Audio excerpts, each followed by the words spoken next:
네, 안녕하세요. 저는 오늘 토익 총평 강의를 담당하게 된 해커스 학원 종로 캠퍼스의 경문국이라고 합니다. 자, 총평 강의 시작하기 앞서 한 가지 안내 말씀 드리고 시작을 하도록 하겠습니다. 지금 제공되고 있는 토익 총평 강의 외에도 토익과 관련된 더 많은 자료는 해커스 토익 홈페이지 가시면 많은 이용하실 수 있습니다. 자, 그럼 이제 본격적으로 총평을 시작하도록 할게요. 일단 이번 시험의 난이도부터 한번 이야기를 해보도록 하겠습니다.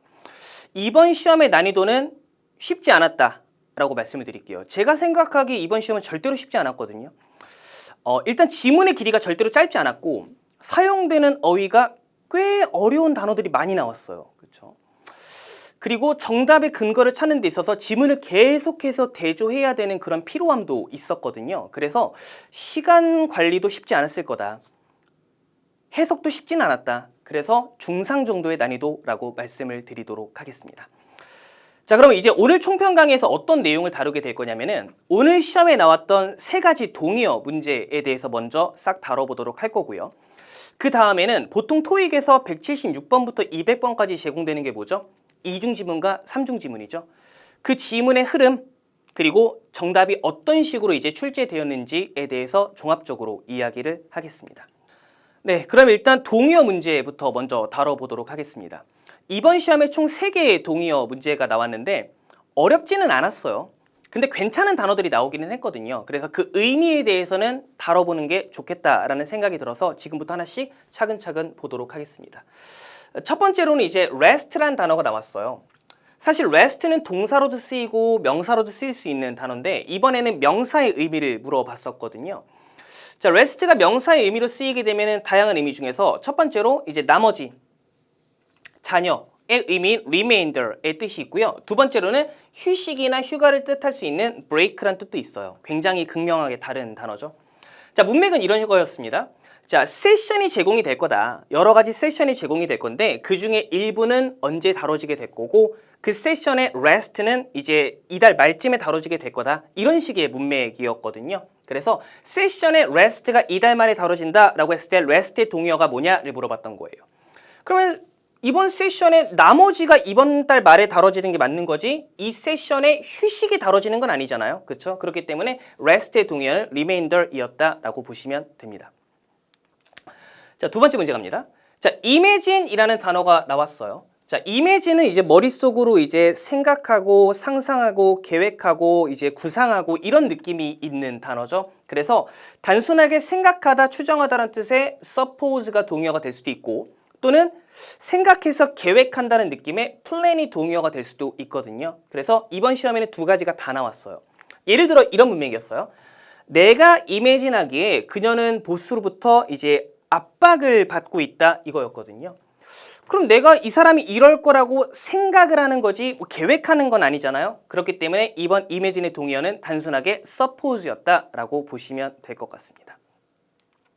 자, 마지막 세 번째 문제 가도록 하겠습니다. secure이란 단어는 굉장히 중요해요, 사실은. 왜냐면은 이게 형용사의 의미도 있고 동사로도 다양한 의미로 쓰일 수가 있거든요. 이렇게 단어를 평소에 공부할 때 다양한 의미가 있다? 그러면 동의어 문제의 가능성도 있고 그게 패러프레이징으로 활용될 수 있기 때문에 알고 계셔야 돼요. 그렇죠? 자, 어쨌든 secure의 동사 의미로는요. 첫 번째 얻다, 획득하다라는 obtain의 뜻이 있고요. 두 번째로는 뭔가 부착하다, 붙이다 이런 뜻의 attach도 있단 말이죠. 그렇죠? 근데 문맥은 이거였어요. securing employment, 어떤 고용, 직업, 일자리를 secure 한다라는 거였거든요. 일자리를 부착한다라는 건 말도 안 되죠. 그렇죠? 일자리를 얻는다. 그렇죠? 일자리를 얻은 거에 대해서 뭐 축하드린다. 뭐 이런 식의 맥락이었거든요. 그렇기 때문에 securing의 동의어는 obtaining이었다라고 보시면 될 것 같습니다. 동의어 문제는 여기까지입니다. 네, 그러면 이중지문 하나씩 살펴보도록 하겠습니다. 자, 첫 번째 지문은 이런 내용이었어요. 광고글이 나왔어요. 근데 광고글의 초반부 내용이 굉장히 공익적인 느낌의 광고글이 나왔거든요. 에어 퀄리티가 굉장히 중요하다. 대기질이 중요한 이유에 대해서 여러 가지를 나열을 해요. 공기의 질이 굉장히 중요하다는 이유를. 그런 다음에 이제 본색이 나오기 시작해요. That's why. 그것 때문에 우리 회사의 서비스가 중요하다, 필요할 거다라고 이제 본색을 드러냅니다. 그러면서 이 회사에서 제공하고 있는 다양한 서비스가 나열이 돼요. 근데 그 중에서 주목할 만한 거는 우리 회사가 에어컨디셔너를 설치도 해주고 관리도 해주고 여러 가지 일을 하고 있다 라고 말합니다. 그리고 마지막으로 우리 회사에서 제공되고 있는 다양한 서비스에 대해서 나열을 하고 있어요. 보통 이런 식으로 나열되면 하나 고르는 게 나오죠. 자, 일단은 신규 고객을 위한 서비스가 2개 정도 나오고요. 그리고 이제 리턴 고객을 위한 서비스가 2개 정도가 제시돼요. 그리고 또 다른 종류가 뭐가 있냐면은 개인 고객을 위한 서비스도 있고 또는 이제 회사 고객을 위한 서비스도 있었다 이거죠. 그리고 각각의 서비스들을 담당하고 있는 영업사원의 이름도 옆에 같이 제시가 됐었습니다. 자, 두 번째 질문 갑니다. 자, 두 번째 질문은 고객의 이메일이에요. 아까 첫 번째 지문에 나왔던 그 광고하는 회사의 서비스를 이용하기를 희망하는 이제 고객의 이메일인데 제목이 명확했어요. 제목에 뭐라고 나왔냐면은 자, 내가 서비스를 이용하고 싶은데 어카운트 관련해서 도움을 요청한다. 그리고 내가 원하는 서비스는 프라이빗이다 라고 이야기를 합니다. 자, 이메일의 내용이 이거였어요. 내가 서비스를 이용하기 희망하기 때문에 내가 이제 희망하는 서비스의 신규 고객을 담당하는 직원한테 연락을 했다. 근데 서비스를 등록하기 전에 당신한테 먼저 연락을 하라고 하더라. 그래서 내가 이메일을 쓰는 거다. 문제가 있었던 것 같아요. 이 사람이 자신의 집을 이제 서비스에 등록을 하려고 하는데 이미 자신의 집이 서비스에 등록이 돼 있다라는 거죠. 그래서 어카운트에 문제가 있는 거예요. 그래서 이 사람이 이매진 하건데 아마 이제 전에 살던 사람이 똑같은 서비스를 이용했는데 계정 정보를 정리하지 않은 것 같다. 그래서 관련해서 도움을 좀 요청드리고 싶으니 이 부분에 대해서 도와주십시오 라고 말을 합니다. 문제 가겠습니다. 첫 번째 문제. 광고글에서 이제 공기질의 중요성을 언급한 이유가 뭐냐라고 물어보고 있어요. 명확하게 나왔었거든요. 초반부 내용 가시면은 공기질이 중요하다 라고 말한 다음에 여러 가지 이유를 나열해요. 이유는 중요했던 거 아니고 그 다음에 That's why 이것 때문에 우리 회사의 서비스가 중요하다 라고 물어봤거든요. 사실 첫 번째 질문 자체가 why로 물어보는 질문이었기 때문에 이 why 뒤에 나와 있는 이거를 그대로 정답의 근거로 활용하셨으면 되는 겁니다. 왜 했다고 했죠? 우리 회사의 서비스가 중요하기 때문에 이 이야기를 했다라는 거죠. 그래서 정답으로는 서비스의 필요성을 보여주기 위해서 이거를 언급했다라고 보시면 됩니다. 두 번째, 이 광고하는 업체가 제공하는 서비스의 종류를 물어보는 문제였습니다. 자, 이것도 지문 속에서 정직하게 정답의 근거를 찾을 수 있었어요.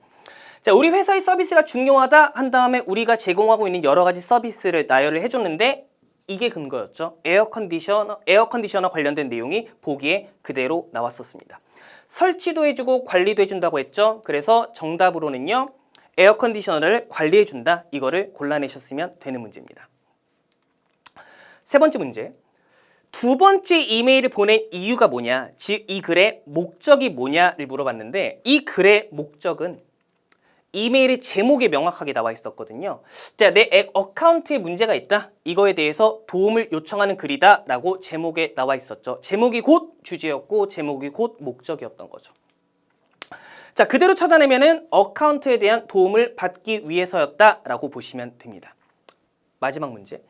마지막 문제는 연계 포인트가 조금 있었어요. 자, 고객이 이메일을 작성하기 전에 누구에게 먼저 연락을 했느냐를 물어보는 질문이었죠. 자, 일단 두 번째 지문에서 근거를 찾아보도록 할게요. 내가 서비스를 이용하기를 희망했다. 그래서 new 고객을 대상으로 하는 담당 직원한테 연락을 했다. 그리고 제목에는 내가 private, 개인 고객이다 라고 언급을 했어요. 그러면 첫 번째 지문에서 new 그리고 개인을 담당하고 있는 영업사원의 이름을 그대로 가져왔으면 되는 겁니다. 그래서 이 문제의 정답은 freeboy씨라고 고르셨으면 되는 겁니다. 두 번째 질문 가도록 하겠습니다. 첫 번째는요, 이메일이었어요. 그렇죠? 자, 이메일인데 회사에서 이제 입사 지원을 했고 거기에 합격을 한 이제 사람한테 이제 이메일을 보내는 거였어요. 환영한다. 그리고 네가 이제 회사에 오게 되면은 해야 할 일이 여러 가지가 있을 거다 하면서 안내해주는 글이었어요. 여러 가지를 안내를 해주는데 그 중에 한 두 번째 정도로 제시됐던 게 13번 방으로 오십시오. 자, 우리 회사에서 일을 하려면은 아이덴티피케이션 카드가 필요한데 거기에 사진이 들어가야 된다. 그걸 찍기 위해서 13번 방으로 오셔야 된다라고 말을 합니다. 그리고 여러 가지 할 일들 중에서 본인이 도와주겠다 하는 내용이 있어요. 그게 뭐냐면은 우리 회사에 포털이 있다. 그래서 이 포털을 사용하는 방법에 대해서 튜토리얼을 이제 트레이닝 해주겠다 라고 하면서 이제 튜토리얼 관련된 내용, 포털 관련된 내용들을 이야기하는데 T-STAR이라는 고유명사까지 이제 언급을 해주면서 이제 이야기를 했었죠. 그러면서 편지를 마무리하면서 다시 한번 축하드린다. 뭐 securing 직업을 한 거에 대해서, 직업을 얻은 거에 대해서 축하드린다 하고 끝나는 지문이었죠. 자, 여기 이어지는 지문입니다. 안내문이 나왔어요. 뭔가 굉장히 성격이 달라 보이는 지문이었는데 병원의 포털이었던 거죠. 그렇죠? 그래서 첫 번째 지문하고 여기가 연계가 되고 있던 거예요. 첫 번째 지문에서 너가 오게 되면 포털을 사용하는 거에 대해서 트레이닝 해줄게 라고 했고, 두 번째는 병원에서 안내문으로 제시하고 있는 포털에 대한 안내문이었거든요. 그러면서 포털에 대한 소개를 합니다. 자, 우리 포털은요, 고객과의 온라인 커뮤니케이션을 위한 거다. 이 안엔 두 가지 모듈이 있다 라고 하면서 두 가지를 설명을 해요. 첫 번째로는 첫 번째 지문에도 나왔던 T-STAR이라는 걸 다시 한번 언급해 줌으로써 이제 첫 번째 지문과 두 번째 지문이 굉장히 관련돼 있다는 걸 좀 보여주고 있었죠. 뭐 누구나 이용할 수 있고 이제 고객의 문의를 해결하기 위한 T-STAR이라는 것도 있고 우리한테 등록돼 있는 고객을 대상으로 하는 두 번째 모듈도 있다라고 안내를 해주는 글이었습니다. 그리고 여기서 어떤 이야기를 해주냐면요, 우리 병원에서는요 고객의 개인적인 그리고 의료적인 정보는요 이제 기밀로 유지를 한다. 이거에 대해서는 우리가 책임져 준다 라고 자신 있게 말을 하고, 그리고 마지막으로 이제 당부하는 말이 혹시라도 뭐 그럴 가능성이 굉장히 희박하긴 하지만 혹시라도 개인정보가 inaccurate하다, 정확하지 않다, 그러면 우리한테 꼭 연락을 주십시오 라고 말을 하는 지문이었어요. 자, 문제 가봅니다. 첫 번째 문제는 13번 방에 가야 되는 이유가 뭐냐 라고 물어봤어요. 굉장히 단순하게도 그냥 13번 방을 지문에서 그냥 찾으면 됐던 거예요. 그렇죠? 13번 방은 첫 번째 지문에 언급이 되어 있었죠. 13번 방에 오게 되면은요, 우리한테 필요한 사진을 촬영할 것이다 라고 말을 해줬거든요. 이거를 그대로 찾으면은 사진 촬영 가시면 되는 거죠. 자, 두 번째 문제, 연계 포인트가 있었어요. 자, 이메일 수신자가 하게 될 트레이닝 내용은 무엇이냐라고 말을 하고 있거든요. 트레이닝에 대한 언급은 첫 번째 지문에 있었고 이메일은 두 번째 지문이거든요. 이 두 가지를 조합해서 풀어야 되는 문제였던 거죠.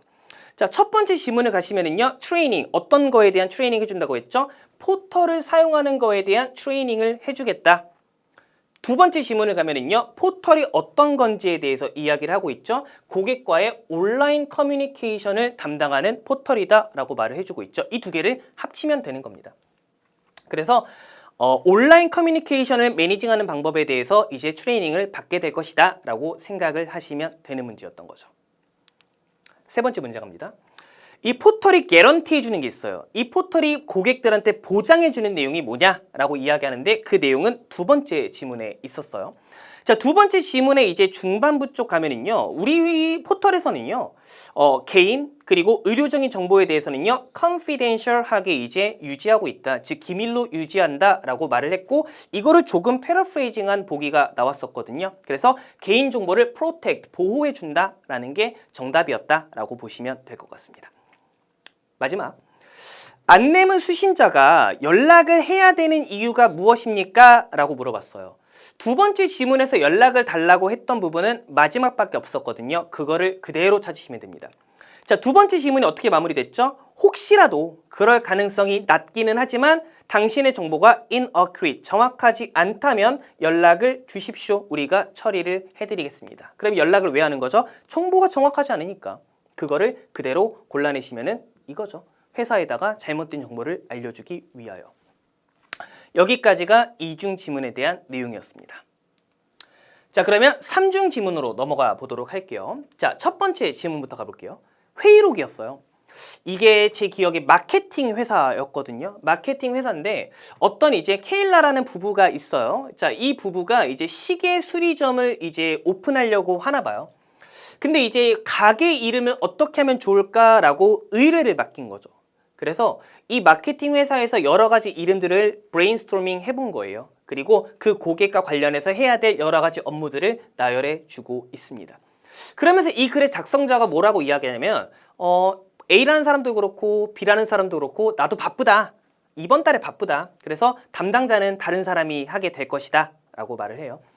그리고 이 지문이 뭐라고 끝나냐면은 아까 상호명을 여러 가지 브레인스토밍 했다고 하잖아요. 그래서 후보들에 대해서 4가지를 언급을 해줘요. 그렇죠? 그래서 이 상호명을 제안한 직원의 이름 그리고 제안된 이름이 총 4가지가 나와요. 그럼 어떤 문제 나오겠어요? 이 중에 하나 골라내는 거 당연히 나왔겠죠. 그렇죠? 자, 2번째 지문 갑니다. 자, 2번째 지문은 이메일이에요. 그렇죠? 근데 이메일의 대상이 누구냐면은 아까 첫 번째 지문에 나왔던 아까 그 부부거든요. 자, 이 부부가 이제 이메일의 대상인데 쇼핑몰에서 우리 이제 쇼핑몰에 입점하게 되어서 환영한다. 라고 말을 하면서 이제 당신이 이제 실 내에 매장을 갖게 될 거다라고 안내를 해주면서 이제 계약서도 같이 보냈다라고 말해줍니다.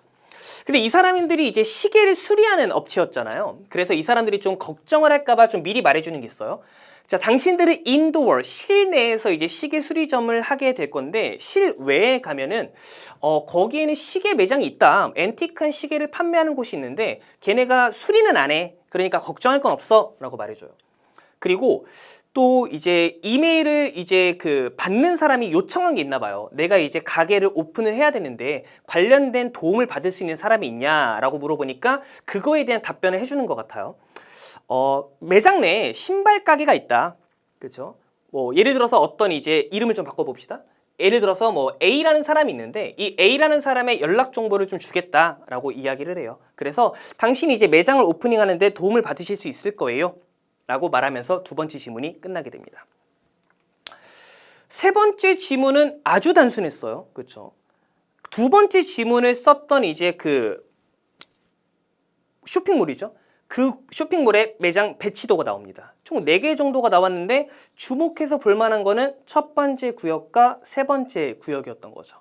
자, 그러면 관련된 문제를 한번 가보도록 할게요. 첫 번째 문제. 회의록 작성자에 대해서 알 수 있는 것이 무엇이냐라고 했는데 근거는 뭐 거의 그대로 나왔었습니다. 첫 번째 지문을 보시면은요. 나랑 다른 2명이 좀 바쁘다. 이번 달에 좀 바쁘다. 그래서 담당자가 따로 있을 거다라고 말을 해줘요. 그냥 바쁘다라는 이 근거를 그대로 잡으시면 됩니다. 그래서 정답은 이 작성자가 일을 하기에는 너무 바쁜 달이다라는 게 이 정답이었다라고 보시면 됩니다.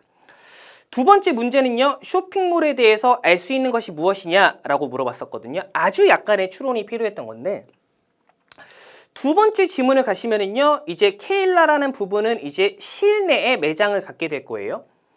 그리고 이제 이 사람들의 걱정을 덜어주기 위해서 아웃도어 매장에 이제 다른 시계점도 있긴 한데 뭐 걱정할 건 없다라고 말해주거든요. 여기서 알 수 있는 건 인도어 매장도 있고 아웃도어 매장도 있네 이거였거든요. 그렇죠? 그래서 그거를 찾아내면은요, 실내외에 쇼핑몰의 공간이 다 있구나. 이거를 골라내는 게 문제였던 거죠. 3번째 문제 갑니다. 이메일에 첨부된 것이 무엇이냐? 라고 물어봐요. 이메일에 첨부된 것이 무엇이냐? 라고 물어보는데 이메일에 가시면은요, 거의 정직하게 나오거든요. 자, 리스, 계약서를 첨부한다 라고 돼 있었거든요. 그래서 이 리스트란 단어를 그대로 말해주진 않았고 보기 속에서는요, 비즈니스 agreement라고 이제 계약서를 찾아내는 게 있었다라고 보시면 될 것 같습니다. 4번째 문제, 연계 질문이었어요. 이메일을 받은 그 케일라라는 부부가 조언을 받기 위해서는 어떤 매장에 가야 할 것이냐를 물어보거든요. 2번째 지문과 3번째 지문을 연계했던 건데 2번째 지문부터 다시 볼게요. 2번째 지문을 가시면은 신발 가게 주인의 연락 정보를 드릴게요.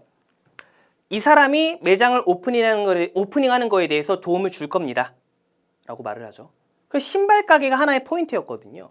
자, 3번째 지문을 가면은요, 여러 가지 매장들 중에서 신발 가게는 하나밖에 없었거든요. 그 매장의 위치는 첫 번째 구역이었죠. 그래서 이거를 그대로 찾아내면은 1구역이다. 라고 하시면 되는 거죠. 자, 마지막 문제도 연계 질문이었습니다. 누가 제안한 상호명이 최종적으로 선정이 되었냐를 물어보거든요. 첫 번째 지문에서 제안되고 있는 4가지 상호명이 있었거든요. 여러 가지 중에서 일단 이제 3번째로 제시됐던 게 뭐 앤드류란 사람이 이제 시계 수리 매장의 이름을 틱톡이라고 제안을 했거든요. 그래서 이거를 그대로 말하고 있는 게 이제 틱톡이라는 게 있었죠.